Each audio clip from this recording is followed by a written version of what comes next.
ঈদ পরবর্তী বন্ধের ভিতরে আমাদের কোতোয়ালি থানা পুলিশ কর্তৃক 2 স্তর বিশিষ্ট নিরাপত্তা বলয় সৃষ্টি করা হয়েছে।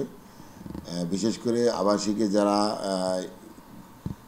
এখানে বসবাস করেন, বাইরে যাদের বাড়ি ঘর আছে তারা হয়তো বা এখানে বাসা তালাবদ্ধ রেখে বাড়িতে ঈদ করতে যাবেন।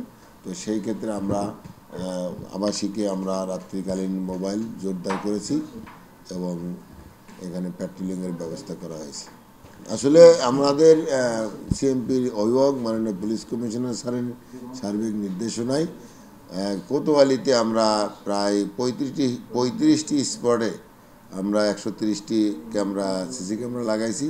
তো এই সিসি ক্যামেরাগুলো আমরা মনিটরিং করতেছি এবং আমার বিশ্বাস যে এই সিসি ক্যামেরা স্থাপনের মাধ্যমে এখানে অপরাধ অনেকাংশে কমে যাবে।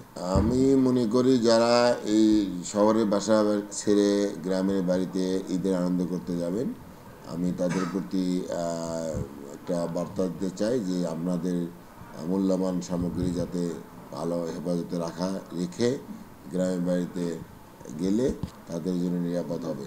আর অন্যথায় যে বিল্ডিংয়ে তারা থাকেন, বিল্ডিংয়ের দারোয়ান এবং সিকিউরিটি তাদের সাথে যাতে সমন্বয় করে এই কয়টা দিন পার করা যায়, এটা আমার বার্তা থাকবে। আমি কোতোয়ালি থানা এলাকাবাসীর প্রতি কৃতজ্ঞতা প্রকাশ করছি সকলের সহযোগিতায়, বিশেষ করে আমাদের সিটিজেন ফোরাম এর এবং এই যে বৈষম্য বিরোধী ছাত্র আন্দোলনের যারা এখানে কাজ করছেন সকলের সহায়তায় আমরা আজ পর্যন্ত টিম কোতোয়ালি থানা এলাকার সার্বিক আইন শৃঙ্খলা পরিস্থিতি স্বাভাবিক রাখতে পেরেছি।